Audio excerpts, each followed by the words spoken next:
സാധാരണ തെരഞ്ഞെടുപ്പ് തുടങ്ങുമ്പോൾ പ്രകടന പത്രികയുമായാണ് സ്ഥാനാർത്ഥികളും മുന്നണികളും വോട്ടർമാരെ സമീപിക്കാറ്.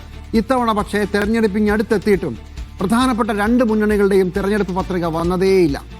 ആ ദിവസം അവസാനം കാത്തുകാത്ത് ഇന്നെത്തുകയാണ്. ഇരു മുന്നണികളുടെയും പ്രകടന പത്രിക ഇന്ന് പുറത്തിറങ്ങാൻ പോകുന്നു. തെരഞ്ഞെടുപ്പിന് ഒരാഴ്ച തികച്ചില്ല എന്നോർക്കണം. കോഴിക്കോട് വെച്ച് മുഖ്യമന്ത്രി പിണറായി വിജയനാണ് LDFിന്റെ പ്രകടന പത്രിക പുറത്തിറക്കുന്നത്.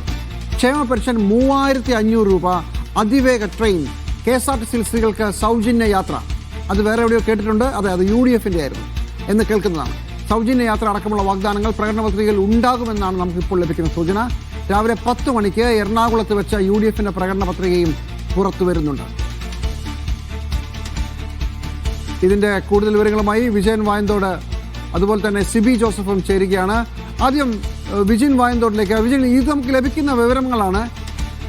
UDFിന്റെ നേരത്തെ പുറത്തു വന്ന ഒരു പ്രധാനപ്പെട്ട പ്രഖ്യാപനമായിരുന്നു KSRTCയിൽ സ്ത്രീകൾക്ക് ബസ് യാത്ര സൗജന്യം. അതേ പ്രഖ്യാപനം LDFിന്റെയും പ്രകടന പത്രികയിൽ ഉണ്ട് എന്നുള്ളത് ഉറപ്പിക്കാമോ, അതോ കേട്ടുകേൾവിയാണോ? ജിമ്മി, അത് കേട്ടുകേൾവിയാണ്. നിലവിൽ അത്തരം സൂചനകൾ ലഭിക്കുന്നില്ല കൃത്യമായി. കാരണം KSRTC നമുക്കറിയാം, KSRTC അതീവ തരത്തിലുള്ളൊരു പ്രതിസന്ധിയിലൂടെയൊക്കെ കടന്നു പോകുന്ന ഘട്ടം കൂടിയാണ്. അതിൽ നിന്ന് ചെറുതായി കരകയറി വരുന്നു എന്നൊക്കെ അവകാശപ്പെടുന്ന സാഹചര്യമാണ്. അങ്ങനെ ഒരു ഘട്ടത്തിൽ പൂർണ്ണമായും സ്ത്രീകൾക്ക് LDFിന്റെ പ്രകടന പത്രികയിൽ അതിൽ ഒരു വാഗ്ദാനം, സൗജന്യ യാത്രാ വാഗ്ദാനം ഉണ്ടാകാനുള്ള സാധ്യത നന്നേ കുറവായിരിക്കും എന്നുള്ളതാണ് നിലവിൽ എന്തായാലും പ്രതീക്ഷിക്കുന്നത്. നിലവിൽ UDF എന്തായാലും ആ പ്രഖ്യാപനം നടത്തിയിട്ടുണ്ട്. കർണാടകത്തിലും ഒപ്പം തന്നെ തെലങ്കാനയിലും ഒക്കെ നടത്തിയതിന് സമാനമായ തരത്തിൽ സ്ത്രീകൾക്ക് സൗജന്യമായി KSRTC ബസ്സുകളിൽ യാത്രാ സൗജന്യം എന്നുള്ളതാണ് നിലവിൽ പ്രഖ്യാപിച്ചിട്ടുള്ളത്. ഇന്ദിരാ ഗ്യാരണ്ടിയുടെ ഭാഗമായിട്ടുള്ള പ്രഖ്യാപനമാണ് UDF ഇക്കാര്യത്തിൽ നടത്തിയിട്ടുള്ളത്. നിലവിൽ 5 ഗ്യാരണ്ടികൾ അത് UDF നടത്തിയിട്ടുണ്ട്. അത് കൂടി ഉൾപ്പെടുന്നതായിരിക്കും എന്തായാലും UDFിന്റെ പ്രകടന പത്രിക എന്നുള്ള കാര്യത്തിൽ സംശയമില്ല. മറ്റ് വലിയ വാഗ്ദാനങ്ങൾ UDF തന്നെ പറയുന്നത് കഴിഞ്ഞ 10 വർഷമായി കേരളത്തെ പൂർണ്ണമായും പിറകോട്ടടിപ്പിക്കുകയാണ് പിണറായി സർക്കാർ ചെയ്തത്. അതിൽ നിന്ന് തിരിച്ചു വരിക, അതിൽ നിന്ന് കരകയറുക എന്നുള്ളതാണ് UDF അധികാരത്തിൽ എത്തുന്നതോടെ ലക്ഷ്യമിടുന്നത്. അതുകൊണ്ട് തന്നെ അത്തരത്തിൽ അങ്ങനെ കരകയറ്റുന്നതുമായി ബന്ധപ്പെട്ട ക്ഷേമ പദ്ധതികൾ ഉൾപ്പെടെ പ്രഖ്യാപിക്കുന്നതായിരിക്കും UDFിന്റെ പ്രകടന പത്രിക എന്നുള്ളതാണ്. ഒപ്പം തന്നെ വമ്പൻ പ്രഖ്യാപനങ്ങൾ, വമ്പൻ വാഗ്ദാനങ്ങൾ ഉൾപ്പെടെ നൽകുന്ന കാര്യവും ഈ പ്രകടന പത്രികയിൽ ഉണ്ടാകുമെന്ന സൂചനയാണ് നിലവിൽ നൽകുന്നത്. ബെന്നി ബെഹനാന്റെ അധ്യക്ഷതയിൽ ഉള്ള കമ്മിറ്റിയാണ് ഈ പ്രകടന പത്രികയ്ക്ക്, UDFിന്റെ പ്രകടന പത്രികയ്ക്ക് നിലവിൽ രൂപം നൽകിയിട്ടുള്ളത്. അത് നിലവിൽ രേവന്ത് റെഡ്ഡി ഉൾപ്പെടെയുള്ളവർ ചേർന്നാണ് ഇപ്പോൾ പുറത്തിറക്കാൻ പോകുന്നത്. അല്പസമയത്തിനകം അത് പ്രകടന പത്രികയായി പുറത്തിറക്കുകയും ചെയ്യും. എന്തായാലും ക്ഷേമ പദ്ധതികൾ വലിയ തരത്തിൽ ഉണ്ടാകാനുള്ള സാധ്യത തന്നെയാണ്, ഇരു പ്രകടന പത്രികയിലും ഉണ്ടാകാനുള്ള സാധ്യതയാണ് നിലവിൽ കാണുന്നത്. കാരണം LDF ക്ഷേമ പെൻഷൻ നിലവിൽ 2500 രൂപയാക്കി ഉയർത്തും എന്നുള്ളതായിരുന്നു കഴിഞ്ഞ തവണത്തെ വാഗ്ദാനം. അത് 2000 രൂപ വരെ മാത്രമാണ് ഉയർത്താൻ കഴിയുന്നത്. അതിനപ്പുറമുള്ള വാഗ്ദാനങ്ങൾ എന്തൊക്കെയാകും എന്നുള്ളതാണ് പ്രധാനമായും അറിയേണ്ടത്. ഒപ്പം തന്നെ നേരത്തെ ബജറ്റിലും അതിനു മുമ്പ് മുഖ്യമന്ത്രി വാർത്താസമ്മേളനം നടത്തിയും ഒക്കെ പ്രഖ്യാപിച്ച പല പദ്ധതികളുണ്ട്.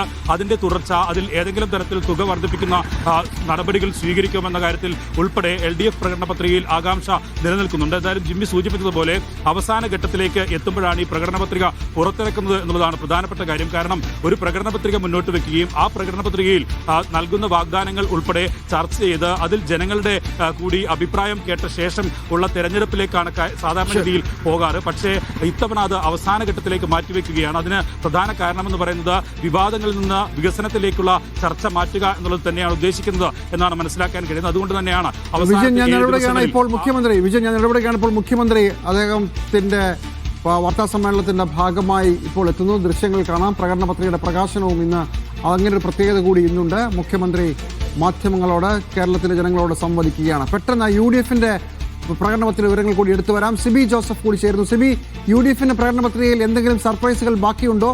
പലതും പ്രധാനപ്പെട്ടത് പ്രഖ്യാപിച്ചു കഴിഞ്ഞു. വളരെ ചുരുക്കത്തിൽ.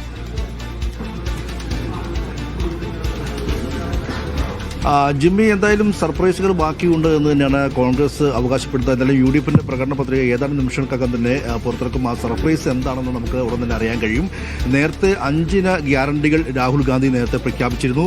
അതിൽ തന്നെ UDF ക്യാമ്പ് വളരെ വലിയ ആവേശത്തിലാണ്. കർണാടകയിലും തെലങ്കാനയിലൊക്കെ അവിടെ പരീക്ഷിച്ച് വിജയിച്ച ചില സർപ്രൈസിലും ചില വാഗ്ദാനങ്ങളും പ്രകടന പത്രിക ഇടം പിടിക്കുമെന്നുള്ളതാണ് പ്രധാനമായും നമ്മൾ വിലയിരുത്തുന്നത്. എന്തായാലും ഇവർ പറയുന്നത് കൃത്യമായി സർപ്രൈസ് ഉണ്ടാകുമെന്ന് തന്നെയാണ്. നേരത്തെ 5 ഇന ഗ്യാരണ്ടികൾ, അത് പ്രത്യേകിച്ച് സ്ത്രീകൾക്ക് സൗജന്യ ബസ് യാത്ര, ക്ഷേമ പെൻഷൻ 3000 രൂപയാക്കുക, യുവജനങ്ങൾക്ക് പലിശരഹിത വായ്പ അടക്കമുള്ള നിരവധി കാര്യങ്ങൾ കഴിഞ്ഞ ദിവസം രാഹുൽ ഗാന്ധി പ്രഖ്യാപിക്കുകയും ചെയ്തിരുന്നു. ഇതെല്ലാം തന്നെയും അന്ന് കോൺഗ്രസ് വളരെ വലിയ രീതിയിൽ പ്രചരണായുധമായി മുന്നോട്ട് പോവുകയും വളരെ വലിയ രീതിയിൽ ആവേശമായി അത് ജനങ്ങൾക്ക് മുന്നിൽ അവതരിപ്പിക്കുകയും ചെയ്തിരുന്നു. എന്തായാലും ഇന്നിപ്പോൾ എറണാകുളത്ത് വി ഡി സതീശൻ അതോടൊപ്പം തന്നെ മറ്റുള്ള എല്ലാ നേതാക്കളും എല്ലാം തന്നെ ഇവിടെ എത്തിയിട്ടുണ്ട്.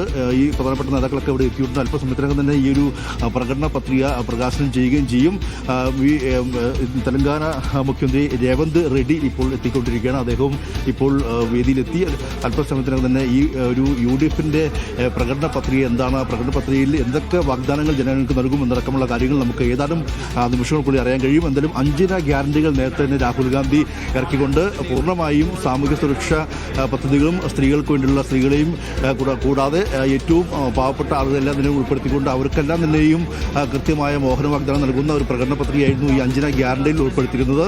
അതുകൊണ്ട് തന്നെ അതിന് സമാനമായ രീതിയിൽ കൂടുതൽ ഈ പ്രകടന പത്രിക ഉൾപ്പെടുന്നതിനാണ് നമുക്ക് അറിയാൻ കഴിയുന്നത്. ഇപ്പോൾ ഈ ഒരു പ്രകടന പത്രിക പുറത്തിറക്കുന്ന പരിപാടി